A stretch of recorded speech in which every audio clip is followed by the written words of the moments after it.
So there's a bit of letting go of egos and a bit of realizing that actually we move faster, we can achieve our goals better, and we serve our end users much more effectively if we try at least to engage into scenarios that also involve our rivals.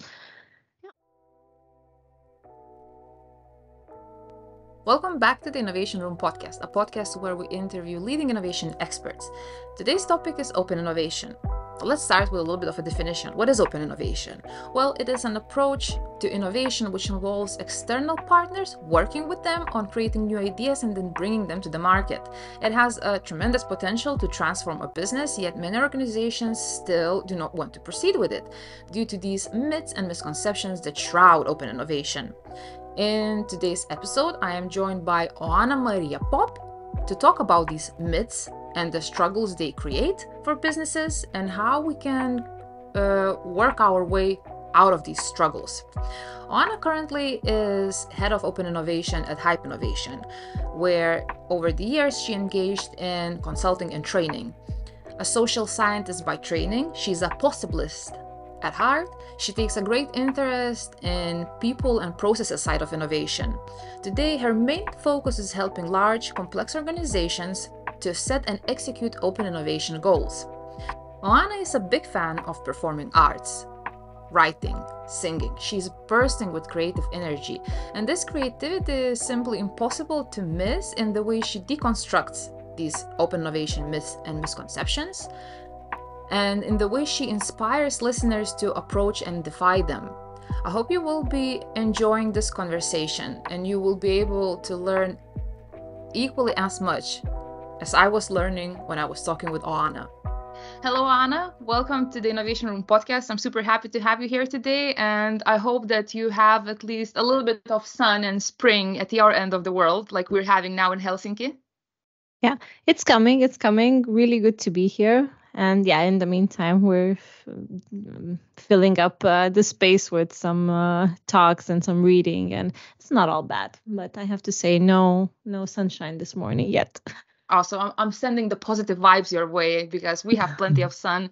But today we'll be talking about open innovation. But I think before we hop into the topic and the questions and everything, I think it would be good to start with an introduction. So if you could tell about yourself, your professional background, your work in academia, and what you're doing at Hype, I think that would be a good start for the conversation. Yeah, definitely. I'm happy to do that. And I think the best way to do it is actually by using an analogy related to hats. So I could explain the kinds of hats that I wear. The first one, and probably the one you also know really well, has to do with consulting. So I'm a specialist in running open innovation programs, and you could see that a bit as an exercise in helping people imagine different scenarios. Maybe they want to expand things, maybe they want to perfect things. And of course, this is all related to external engagement. So that's the primary thing that I do. The second thing that I do, and maybe that's why we're here today, I'm a bit engaged in marketing. So in some marketing work, and that's also part of my background, actually. It's something I really love to do. I would participate in lots of events. I would come onto a podcast like the Innovation Room, but also others. I go to fairs sometimes with my colleagues, and I generally help maybe even run internal research projects, which is very interesting. So I keep my marketing hat for identifying patterns, for instance. What are people up to? What are they talking about? And then I extract that knowledge. And this feeds a little bit into the third hat, which has to do more with new product development. So I take almost everything that I hear and I try to transform it into some insights that are useful for my colleagues. So for example, when we're developing something new for ideation or for partnering, we would have intense discussions about what I actually see in the field. So those are the three things that I do. But yes, you're right. There's also an academic component to it. I do still write teaching cases. I still do some research. But actually, it's mostly at the weekend now that I think about it. I'm not an active researcher anymore, but it's part of my past. And that's how I got into open innovation. I got into it through a kind of theoretical lens, and then I gravitated towards practice. And by the way, I have no regrets about it. It's much more interesting to see it being executed. But the two sides really complement each other. Perfect. So you are the expert of open innovation, and I'm now ready to dive deeper into the questions. What would you say, in your opinion, what are some of the most common challenges that companies face when they try to implement open innovation practices? Yeah, well, there are many, and I'm sure that a lot of them I'm not even aware of. But what I see from my vantage point is some type of inability to professionalize things. This sounds broad, but I'll try to explain what I mean with that.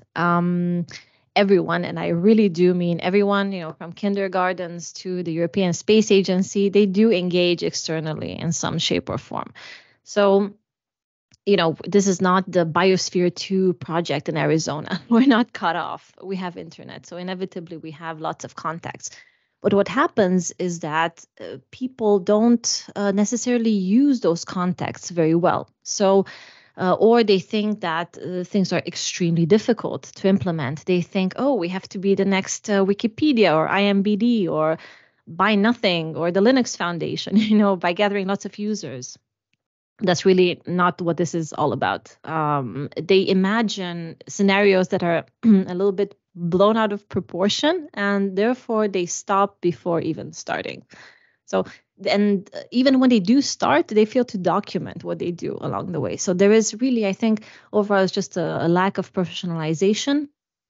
And yeah, I mean, they might fail to monetize things, for instance. So let's assume that they do get started, they get past that initial hurdle. They fail to monetize, they fail to put open innovation in the hands of many relevant people. Maybe they just are very closed and only keep it within the venturing unit or within the marketing unit. And yeah, this makes them unable to properly react to new signals in the market.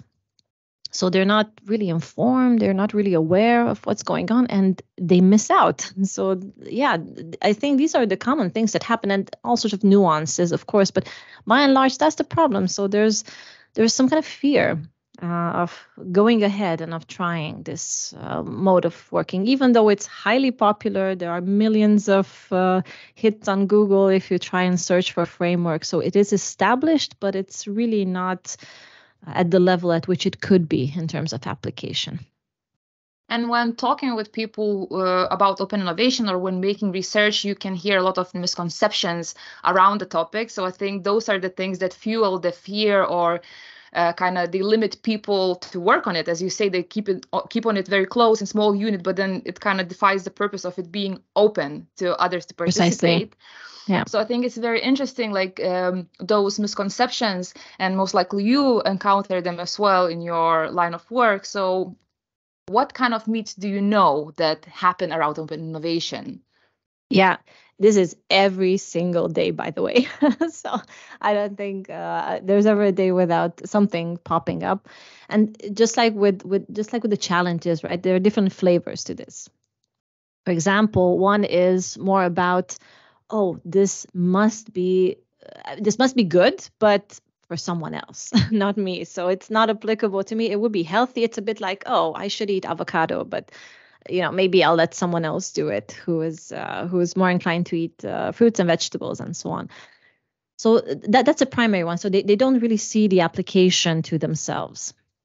Then there's one about the process. They say, well, we might open it up and we might somehow organize for that, but how on earth will we close it? What happens at the end? We turn on the tap and then we drink out of a fire hose for the rest of, the duration of that engagement. That's a really big one, by the way. So people are really afraid that they cannot properly wrap things up, which is legitimate, by the way. Or there is something about IP. Naturally, there's always something about IP, security, what happens to the data, how do we handle all those users' privacy, of course, that's a big deal. We have the GDPR framework and agreements, right, in Europe, which really transformed how businesses work and relate to their end users. Then maybe just risk in general. I mean, of course, IP and security, that is a risk in and of itself, but maybe risky so conceptually risky.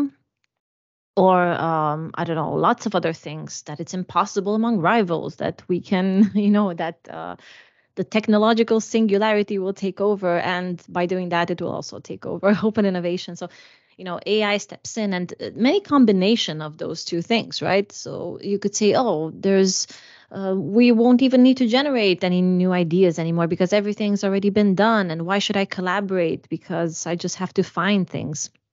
But really, people forget that they work with other people. So this is not just a question of finding things out there. This is a question of solving problems. You cannot solve problems that relate to you as a person unless you work with other people. So there's kind of a mix of biases and myths and and misconceptions, and some of them are grounded, but honestly, some of them I think they're just born out of a lack of understanding, or a lack. People maybe don't read as much as I would hope that they would read. So should we then just take those main misconceptions that you mentioned one by one and look at them a little bit deeper? Yeah. So we can start with that very narrow way of looking at open innovation, that, oh, it's just meant for ... like a particular small thing. It's not applicable to everyone. So why do you think people think of it that way? And maybe you even in your work you gathered some good examples of industries or businesses that could actually benefit and would exponentially could grow using open innovation instead of just limiting it to one tiny thing. Yeah, of course. And this comes from some sort of concept that relates in my view. And by the way, everything that I say is strictly my view here. Some kind of exclusivity. So that somehow this is only for organizations that have prepared in a certain way, or I have to be a large corporation making, I don't know, billions of turnover in order to afford to do these kinds of things. So there's a dimension of organizing, and there's a dimension of maybe risk taking. And I mean, of course, there is some truth in every myth. There is a gram of truth, and it doesn't come out of the blue. But people don't realize that actually the industries that could benefit the most from open innovation and from its principles are actually the industries that serve lots of people. And we might not think about them because we always think about Apple and Google and technology companies. And that's actually where open innovation has its roots, by the way. So it's IT and pharmaceutical biotechnology. But if you think about municipalities or governments or NGOs or universities even, those are huge beneficiaries of open innovation.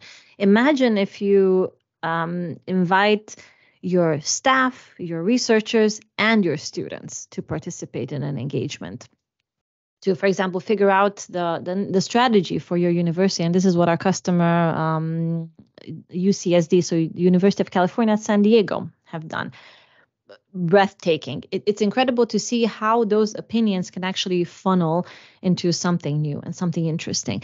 There's tremendous potential in leveraging those voices, and not all of them are relevant at every single moment in time, but you can extract best practices, and you can make sure that the actions that you take are sort of in line with people's thinking and that they're on board with you from the start.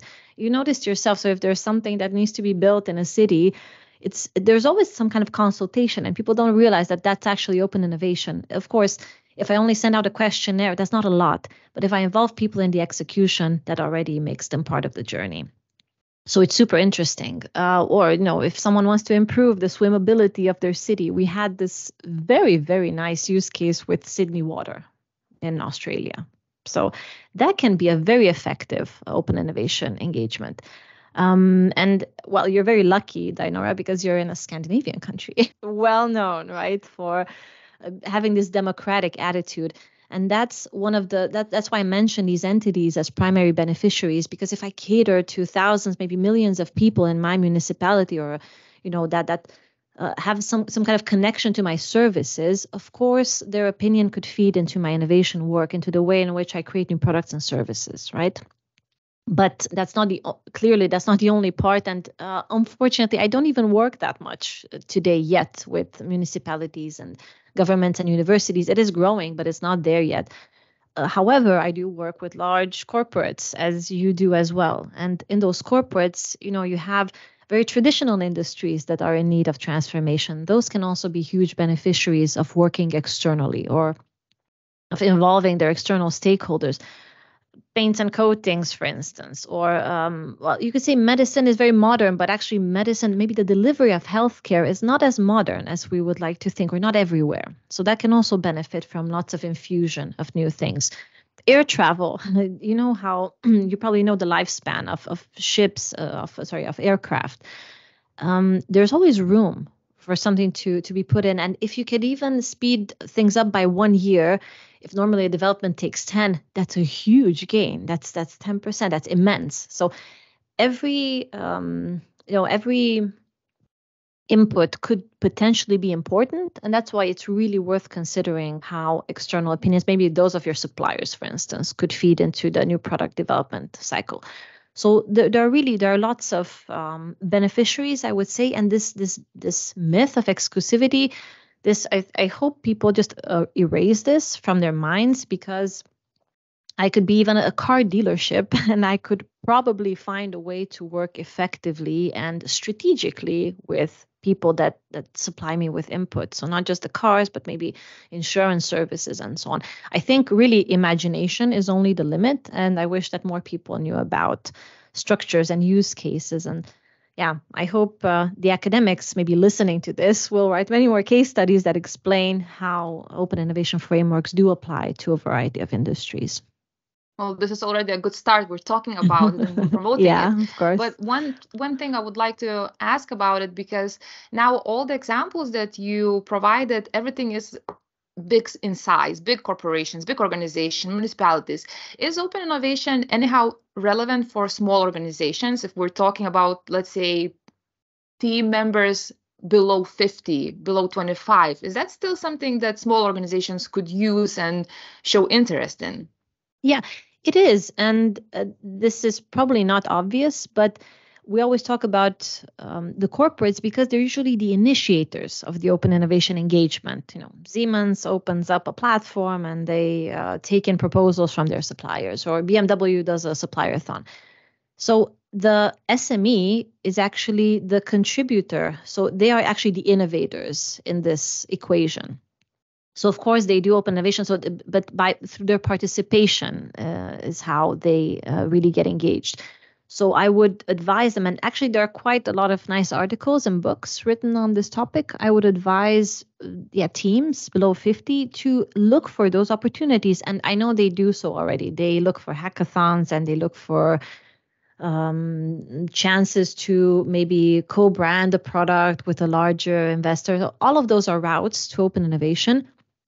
But I'm sure that they can also apply principles, because open innovation is also about, let's say, flexibility, or looking inwards, let's say, for things that you might find a business model for outside. Let's say that I've been trying to monetize an idea that I have, and I just cannot do it. I don't have enough resources.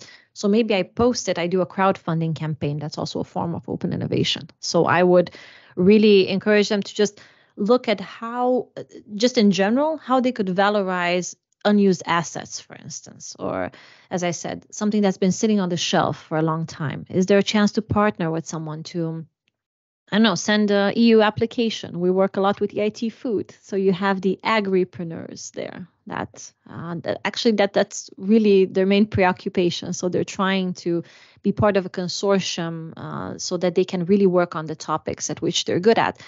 So yeah, small companies can be a very important cog in this bigger machinery.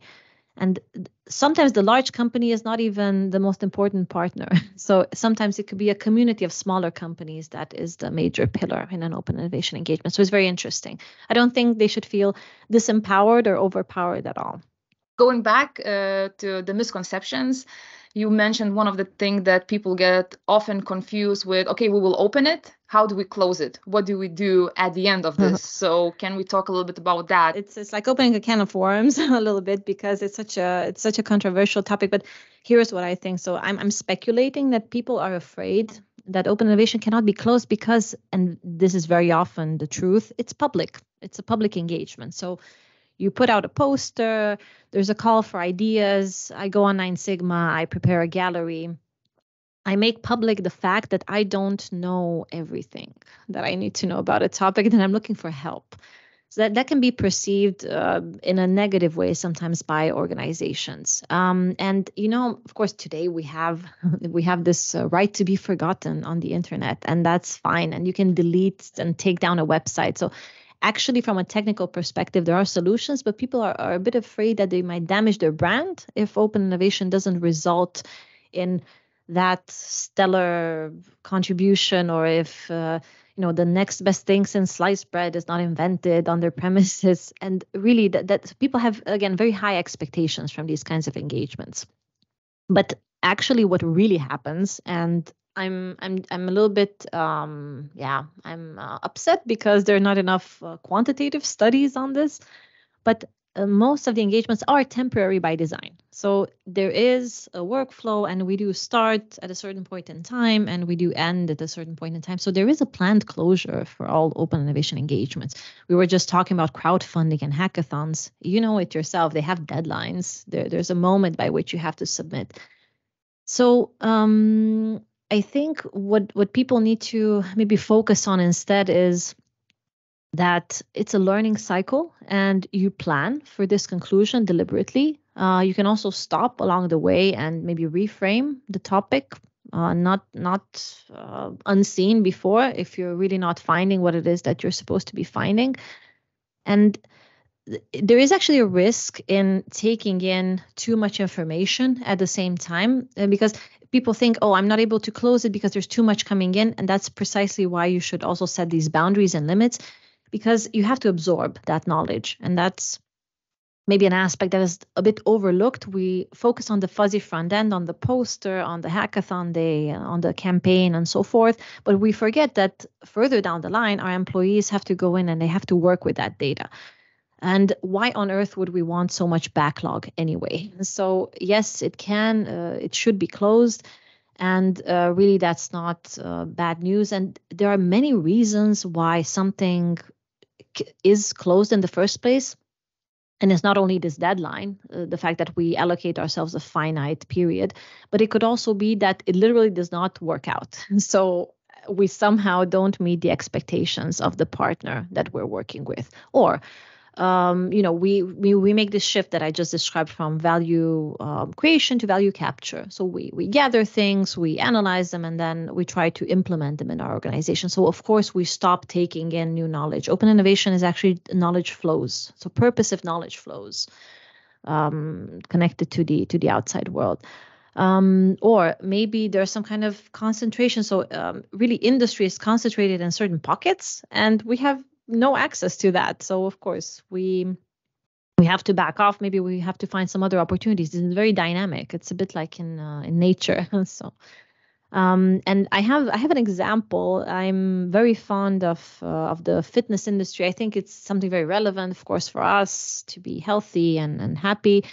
And you see collaborations come and go. So Les Mills, for instance, in New Zealand, had a very long-standing collaboration with Reebok, and this was in innovation. This was not just branding. So they really developed workouts together and products.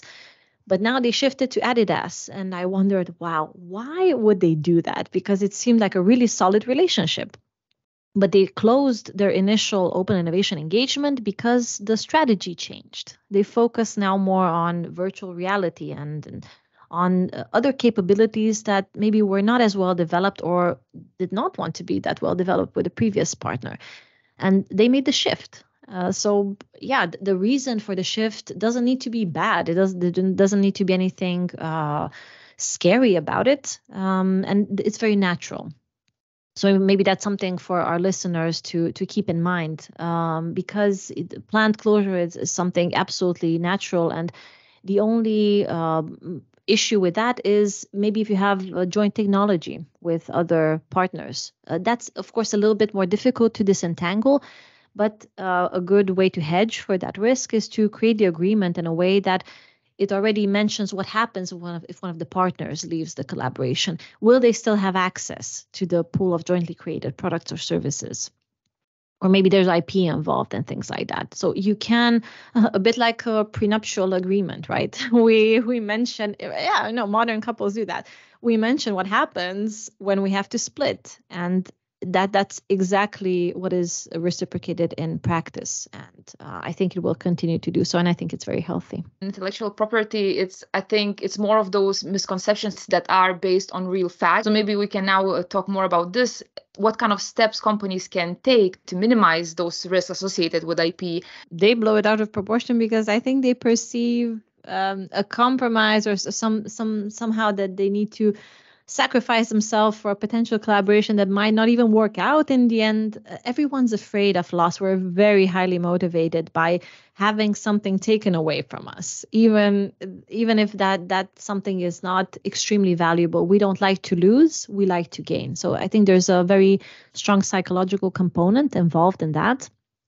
And I would, if we take a moment and we contrast an internal innovation scenario with an external one, we'll quickly figure out why this is so. Because internally, you can control for lots of things. You have all the mailing lists, you have a contractual relationship with all your employees, you have a clear mission, vision, you know the targets you're after. But the minute you open up, that means that there are lots of third parties coming in. The complexity level really rises dramatically.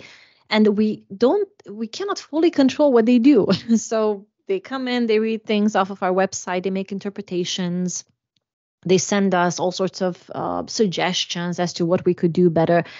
And again, there needs to be a frame around that. So the myth regarding, oh, this is very tricky for IP security, it is if you have never talked about it before in your organization. If you have failed to involve your colleagues that work in this space, because your legal specialists are there around the clock. If you fail to tell them that you're doing an open innovation engagement, it's probably doomed to fail.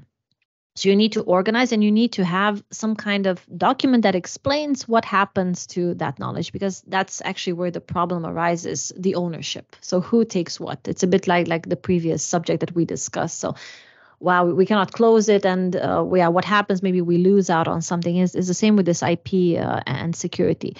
I mean, copying is not kind of a side note. Copying is not even a bad thing all the time. I had the privilege of seeing an open innovation engagement in a country where digital literacy was extremely low. So we helped run a hackathon in the country of Togo, and these were really COVID times. And one of the unexpected things that happened is that people started copying each other's submissions without any consent or warning or so on. And these were health apps, by the way. And if you think about it, for the end user, for the beneficiary, for people who would use the app, this is great news, because all of a sudden the app proliferated in neighboring countries and so on. But for the initial inventor, this was highly, highly problematic. I don't know if that person is willing to ever participate in a hackathon again after seeing what can happen. But this is because there were no clear boundaries that were set, I believe. And because the people copying, I don't think they were aware that this was even a problem. So it's an educational aspect that concerns both the organization that is initiating open innovation, but very much also the participants. That's why we always want to have terms and conditions when we want to set them up if someone participates in our, innovation day, or if they log into our system and they submit data around what they're working. So you can protect your assets, and you can make sure that you're not using assets that you're not supposed to be using by making that very clear and documenting it. And one of the scenarios that I really like a lot, and my colleague Sandra actually works on this at the moment, she works with BMW, and BMW even have two distinct routes for every submission that comes in through their system. So on the one hand, they ask you, is there anything that is potentially patent relevant here? And if you check that box, it takes you to one route, and you enter into a discussion with what I assume is the relevant specialist. And if not, there's another route that takes you into more of a community space where you can also see other submissions, and you're exposed to a different set of specialists, because we know that there's nothing proprietary that is being shared. So really, if people would just ask a couple of very sensible questions, I don't think this issue would even exist in the first place. And you don't need to set up a 20-page description. All you need to do is know things like, who owns the IP? How will the revenues be split? Maybe we want to commercialize something together. Who will manage the assets? Who will, because sometimes we have to maintain patents, right? Someone has to pay for that. But who exactly will be in charge? How will we manage the invention disclosure process? We just mentioned what BMW do and a host of other companies as well. Mattel, for instance, has an inventor relation program.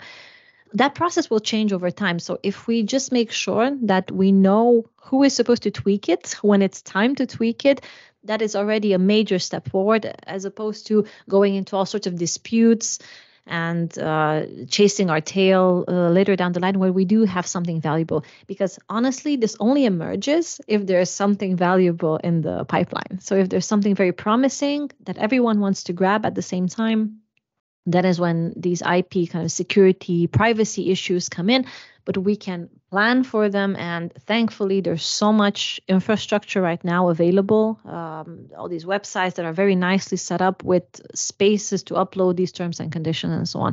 So I think we're very adequately prepared. We just need to put this into action. Are there any big benefits to collaborating with your competitors? Someone who's doing exactly the same thing what your organization is doing, is there any benefit to work together in open innovation space for these kind of organizations? Yeah, you can. And, we have this, we often talk about this term ecosystem, right? And it is true that a way to characterize our economy and the way in which we relate to each other in the business world is through that lens. So it's a bit eat or be eaten. Nothing is ever lost. Everything is transformed. If someone loses, probably someone else benefits, and that's completely true.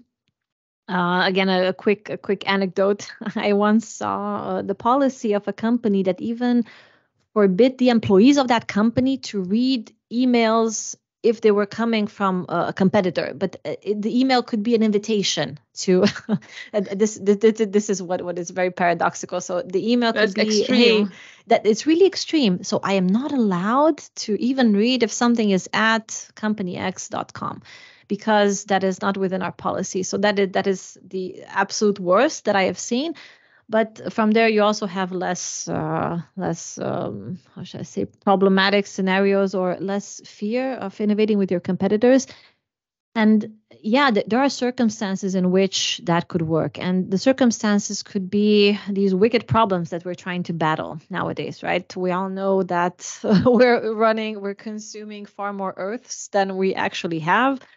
So in line with that kind of work, I think it is sensible to expect for companies doing the exact same thing to come together, maybe temporarily, and to help advance the industry a little bit. Because the trouble is that if work is concentrated in different pockets, then we're not really advancing as far as we could, because everybody is really minding their own little perimeter and they're not exchanging know-how. So there are some very interesting business models out there. Maybe also to sprinkle this with a couple of examples, you might think that a company doesn't want to work with its customers necessarily. So let's say that I'm a supplier, maybe I make packaging, and there's no interest for me to serve my customer above and beyond the contractual relationships, but companies like Tetra Pak do something very interesting. So they offer a service whereby you can literally hire their team members to teach you about innovation or to teach you about topics that are of common interest. So there is some kind of mechanism of upskilling all those that we have around us, even competitors sometimes. Because the idea behind it is that we would move much faster altogether if we were coming up to speed. And this is very, very true also of developing countries. So sometimes a very mature organization in one space will go to its peer in a less developed country and to help upskill that peer. And by doing that, they would also prepare the ground for additional services that they might be developing. So it's a very interesting, a very deliberate step that you might want to take. I actually know an example like this. So it's with a media company, and they had set up a very effective way of doing corporate venturing. And so what they did is that they tried to teach that model to other organizations that were working in the exact same space, but in different geographies. And they ended up creating a nice consortium whereby they were sharing best practices and mentioning what works and what doesn't with that exact framework in the locations in which they operate. That is tremendous, right? That is extremely valuable. And it's a bit like the educational system, right? You have a schooling system that you're trying to apply in other areas. And you could say that another school is your rival, because you could open up another campus in a different country, but why not empower that partner to work using your methodology? And maybe that's more powerful for you from a branding perspective. So different kinds of interesting trade-offs that you could do there. Or, in the NGO space, I had such an immense pleasure and surprise when we were asked to organize Reimagining fundraising, for instance, because you had 14 international NGOs. So imagine the Greenpeace and UNICEF and SOS Children's Villages and the World Food Program and so on. They are also competing for the same slice of the pie. It's our donations sometimes, right? But they realize that they cannot keep up with the technological development. So they're better off maybe creating a pool of startups that they can then leverage. Maybe they can even prototype jointly with that same startup to make sure that the solution is actually effective for the use case that they're dealing with. So there's a bit of letting go of egos and a bit of realizing that actually we move faster, we can achieve our goals better, and we serve our end users much more effectively if we try at least to engage into scenarios that also involve our rivals. Yeah, it's a bit like that. And then there's this whole question about who is even your rival, right? Or who's your competitor? Because I'm sure that the taxis didn't really see Uber or car hailing around the corner, or hotels didn't really see Airbnb. So you're better off kind of experimenting with different things and then seeing where that leads you, even with rivals. And we're kind of nearing the end of the list of the misconceptions that we had. And I think the last one is, I would say, the cherry on the top, because it's very relevant for us today with all the artificial intelligence growing super fast. And we want it or we don't want it. There are all these talks and fears that it will take over our jobs and everything. How does artificial intelligence affect open innovation? It is, in my view, it is a threat, but I don't think it's a threat that should paralyze us in any way. From my understanding, tools like ChatGPT, because everybody's talking about ChatGPT right now, but you've noticed it's really great at summarizing things, right? You can ask it to be very concise, to give you options, to give you a travel plan, and so on. There are lots of things that do that serve similar purposes and that we have already been using, and we haven't called it ChatGPT, we called it something else. I used to use Grammarly, for instance, or Otter to transcribe notes when I was doing especially qualitative research. Those are also kinds of artificial intelligence that are assistants to us. And I think a less scary way to think about these tools is exactly in that way. They're here to augment our work. I don't think they could ever replace the judgment of a human. And here we go back to the issue that when you're solving problems, you're actually working with other humans. You're not, the technology is the intermediary, but you're actually helping a fellow human being resolve a problem that is bigger or smaller. It depends. So it could really help us move faster and find more options that we could have never imagined. So no, I don't think people should immediately go ahead and fire their analysts and so on, but they should train their analysts how to train the algorithm. I think that's really the key. It's a bit like with, word processors coming in and, washing machine and so on. You have to teach people to use that so that they can focus their attention on something else that's more meaningful. Maybe you have more time with the customer because you stop just lurking through the database and trying to organize your data. So let the AI do whatever it's good at, and you focus on something that's more high touch and let's say that it involves a conversation. And maybe, we talk about fears today. Maybe that's a conversation that people should also have with their open innovation partners. What is happening? Why are they hesitant to move on with a certain scenario? And what I like most about this technology, and therefore I don't really think it's a threat, but actually it's something tremendous, is that it can serve all these menu of options to you. It can at least get you started on what you should look for and where. It can collect all sorts of signals. Recently, we had a nice event. We had an Inspire forum on open innovation, and one of our invitees from BIC, the organization that you probably know, or if you don't know it, you probably use their pens and shavers and lighters and so on. They use a very sophisticated AI in their invention process, by the way. So it's a system that allows them to understand what's going on simultaneously in different parts of the world. And imagine the cost of sending people to different research labs and asking those people to send in notes and so on. So you can rely on technology to be your eyes and ears and to be your satellite and to send you data much faster than you would have imagined. Maybe even package the data sorted by topic, form these network graphs and so on.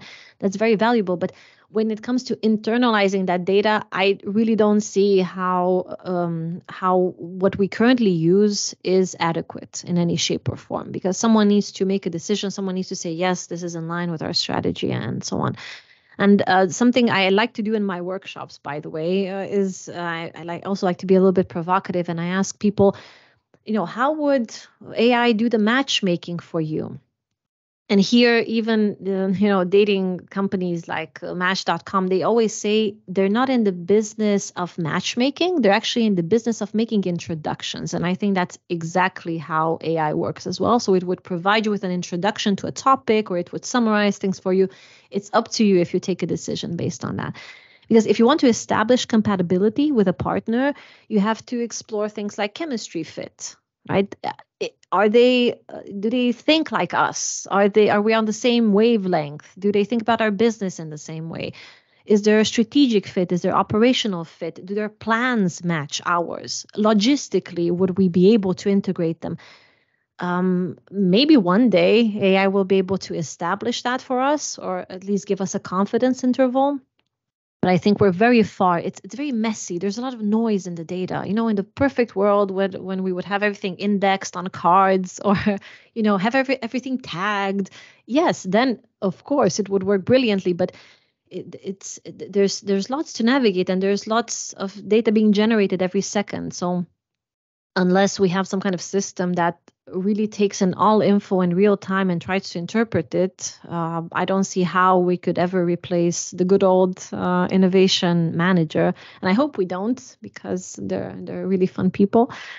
But yeah, that's a bit my opinion on AI and on the kind of threat of this subject. And I do hope people go a little bit into more this exploratory mode and try not to be afraid of it without having tried it first, and without actually seeing, is it really giving me good results, or is it just regurgitating things that we already know?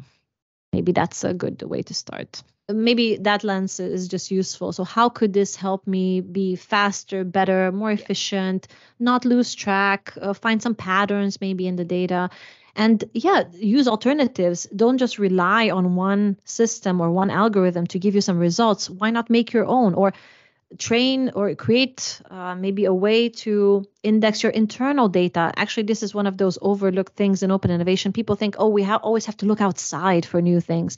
Try to look inside. Has anyone ever worked with a topic that you're interested in? You would be surprised as to what comes out. So maybe contrasting the data that is available through your employees and through their work, maybe with something that is external, that could be a very, very valuable lesson. And AI can help us do that effectively.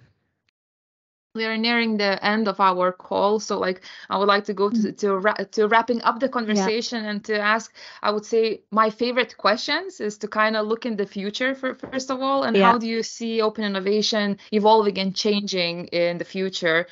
Will there be kind of different practices coming up our way, or will there be more misconceptions maybe growing? Just how do you see the future of open innovation?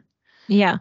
Oh, I'm sure that many more misconceptions will come, but I also think that people are much more courageous, that they're more inclined to try new things, and we see it every single day. We talked about all these industries that are benefiting at the moment and that might benefit in the future. I expect more unlikely matches, so more scenarios in which we have these rivals working together for an interesting cause, or where the individual citizen is able to kickstart a project really quickly and work wherever it is needed. So I expect a lot more flexibility, but that's thankfully that's because we have the infrastructure. I was reading a report recently about the fact that it's much less cheaper to even run an open innovation challenge nowadays than it was 10 years ago. So maybe 10 times cheaper. I mean, imagine what that would be in the future, because these things just keep improving. Maybe we'll have more freemium versions. So it will be very easy to get started, and I hope people take advantage and want to work a bit more democratically. And yeah, I think in the future, this is all going to be about stepping out of your comfort zone, working in a very more structured way. ChatGPT is going to help us take all the notes and summarize everything. So we'll have everything documented. I expect to have more curating to do in the future, just because we've accumulated lots of knowledge in the past. So maybe we're going to be more in this mode of we don't start from scratch anymore, but we actually just improve things that we have already known or we've already been through. And yeah, I think that's a cool prospect, actually. So we're not in kindergarten anymore, I guess, when it comes to collaboration. We're more towards high school, maybe wanting to go to college. I love your optimism. Yeah. Let's hope it goes towards that and less fears. And finally, the very final question would be, if our listeners could take just one key thing from this conversation, if they would just kind of zip to the very end of this conversation and they would want to know what was this about, what they should learn, what would you say it would be? What would be your main lesson, main advice to wrap up this conversation? Yeah, my main advice would be this. So watch out, listeners. So misconceptions proliferate when we don't have the full picture. So go ahead, open a window, literally, figuratively, whatever you want. Look at what is around you, at the types of resources that you have at your disposal, at the kinds of scenarios that are happening in your space, and just pause. Just take a minute and check out what could be beneficial for you, because I'm sure they would find lots and lots of ideas. For example, people could explore their readiness level to engage. They could see, is there any psychological barrier that's preventing us from really working at our full potential? And if that's true, what can we do about it?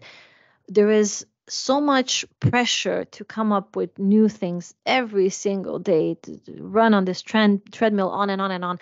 I really genuinely think that there's not so much time for reflection.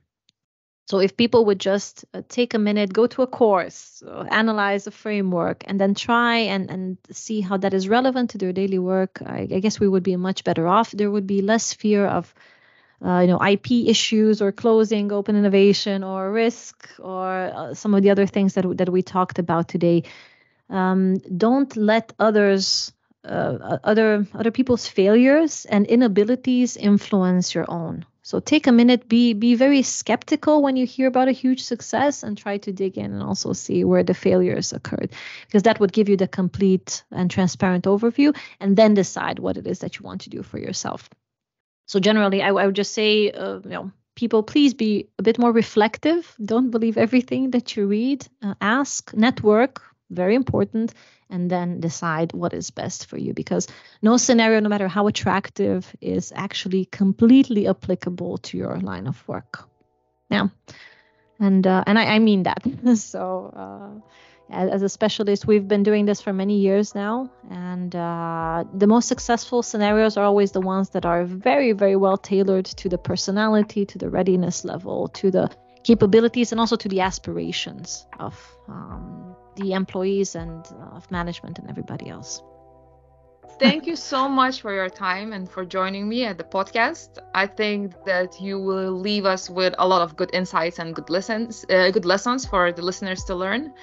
It was a pleasure talking to you and listening to you. Yeah, it's a pleasure for me to be here, and we'll make sure to drop a few resources and notes. And yeah, good to be here.